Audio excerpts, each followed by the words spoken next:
so damn nerdy. I'll take you to the comic shop, I'll show you all the bills I drop. When I grab my Polish box, Wednesdays when the comics drop. Whoa. I'll take you to the comic shop.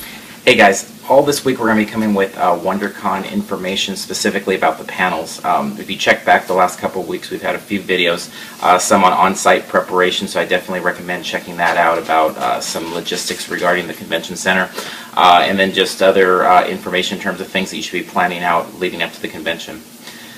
That being said, now going into this week, we're going to have 3 days to break down each of the panels. And basically, I'm going to give you some of the feedback from what I've experienced at WonderCon and just conventions at the Anaheim Convention Center in general, and some of my thoughts going into it. So, to start out, just a little bit about the panels and looking at the Friday scheduling in particular.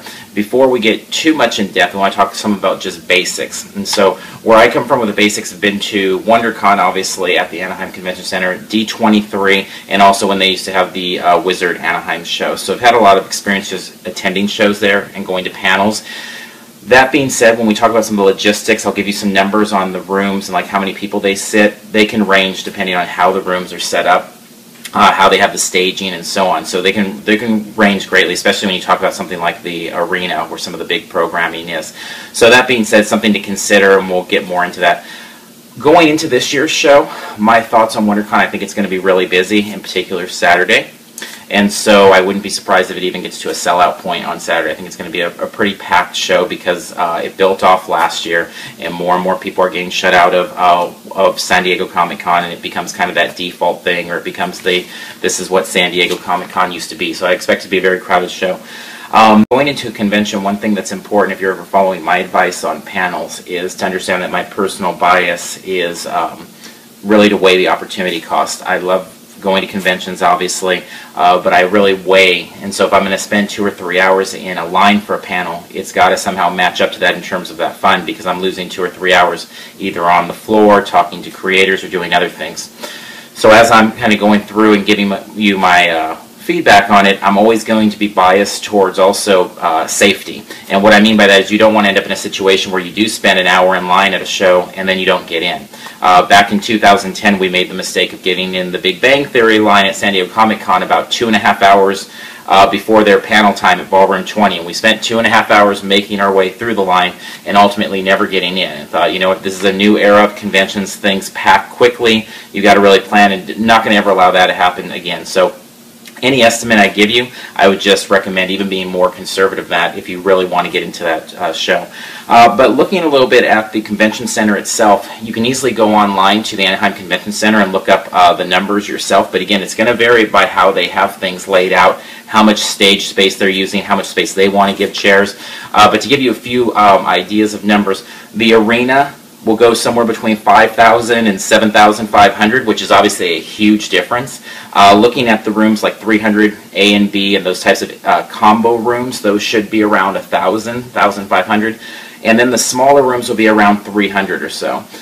Now the thing with all of those, and even down to 100 actually for the smallest rooms, the thing about all that though is really the room size is all relative. It really doesn't make any difference. It's just a matter of how many people want to see it. So I've never put much weight into those things. I always put more weight into getting there early and trying to fill out what else is going, what's competing at the same time of that panel to take people's attention away, and also what is going on after it, because like any of the CCI shows, they don't clear out rooms, and so you can expect at WonderCon people are going to be squatting to wait for things. Okay, so to kind of get into that, a couple things in terms of looking at the Friday schedule. These are just some things that really jumped out to me. They're not always going to be the biggest panels because those probably already jumped out to you. So I'm just going to try and point out some that might be hidden gems, and also some of the big ones though that to me are special things to pay attention to. So one thing starting out is at 12:30 on Friday. There's the Battlestar Galactica 35th anniversary panel. And one thing about that really brings up a key point is following that panel is the Geek and Sundry. And so one of the things that you have to plan on if you're a really big Battlestar Galactica fan, it really doesn't matter because you're competing with all the Geek and Sundry fans and the Felicia Day fans. And so if you want to see that panel, it's going to be packed with squatters from early on.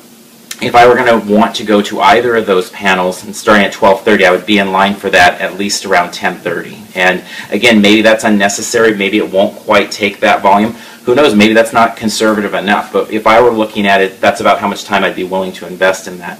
The other thing when you come to look at a line like that, you have to ask yourself, if you're willing to commit 2 hours and you get there and it looks too bad even in that situation, then maybe it's not worth that. Maybe it's not worth 3 or 4 or 5 hours. It really depends, again, on your value of that panel. At 1 o'clock, there's the DC Entertainment All Access panel in 300 AB. That's definitely one that catches my attention. It doesn't have the names of any of the creators that will be there, but they're going to touch on a little bit of everything DC, and those can often be entertaining.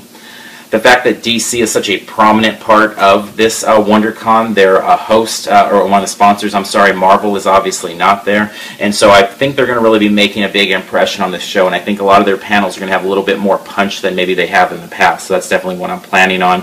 And that should be one, because of the size of the room and the fact that it doesn't have that Hollywood flavor to it, that probably can get there a little bit later on.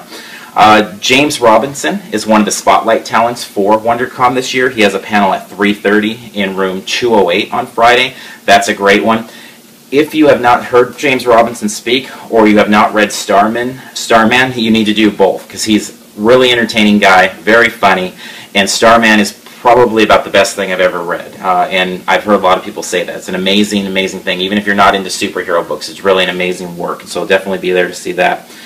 At 5 o'clock in 207, right next door, is Batman Year Zero, so another comic-centric panel. This is a great one if you're just a Batman fan, but maybe you haven't been into comics. This would be a good one to go to just to start getting on board. Scott Snyder's doing amazing things with the Batman character in the last few years here in the New 52, and this is going kind of a prequel to who Batman is, so it would be a fun one to get in on the ground floor, even if you don't know much about the character as he stands in current continuity.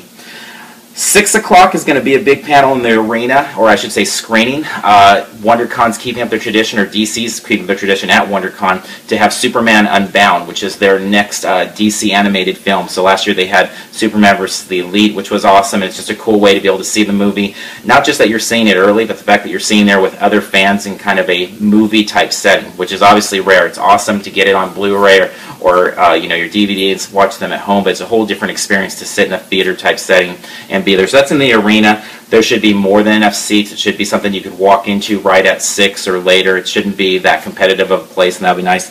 And that's in particular because at 7 o'clock, so there's going to be some overlap there, in room 300 AB, the Nerdist is hosting a BBC panel that's going to have a screening of Doctor Who and Black Orphan, a new series. And so that's going to probably be crazy, because people are either there for Doctor Who or they'll be there for the Nerdist, one or the other. I would imagine that's going to be a packed house.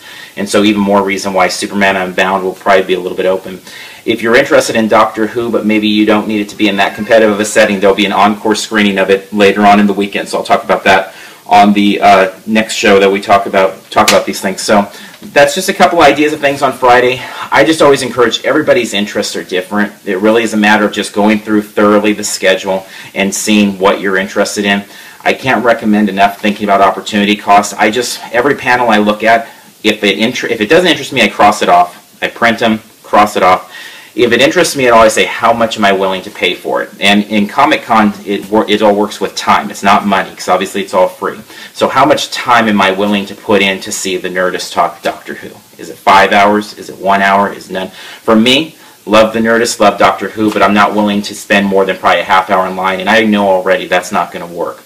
Whereas Superman Unbound, I'd probably spend a half hour as well, but I know I won't even need to spend it, which means I can spend more time on the exhibit hall floor, more time at dinner with friends, more time talking to creators, and just more time in general. My goal at any convention is to fill it up with time. I want to be on the floor and in the panels from the second they open till the last thing at night, every day and every night. And so for me, it's not a matter of not wanting to go to panels. Like creation shows, I'm in a bunch of panels because they guarantee you a seat at everything, so it's a totally different dynamic. But for me, the thing is any moment I spend in time, it's just not the same thing for me. And I know some people enjoy the line time and talking to people in line, and that can be a fun little way of camaraderie and meeting people. But for me, I'd rather be on the floor talking to creators, actors, whatever it might be, friends, and just out there interacting. So I'm not going to spend a ton of time in panels, whether it's at WonderCon, San Diego Comic-Con, or anywhere else. So there's just a couple tips to start out for Friday's programming. Again, I encourage you to take a good look at it. I also encourage you to look back at our videos from the last few weeks of other WonderCon footage. Basically, this whole 2 weeks going into WonderCon, and the weekend itself, we're going to have a lot of footage and a lot of WonderCon talk before we finish out that show.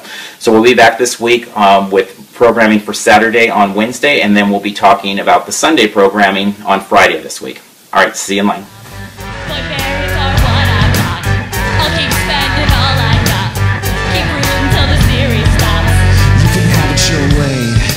How do you want it? You can wait for the trade, you can back if she wanted appeal rising as you go. Head out to the course, reading Dr. Horrible and rooting for Bad Horse. I'll break it down for you now, baby, it's simple. If you reading X-Men, I'm reading X-Men. Witchblade, FF, Usagi.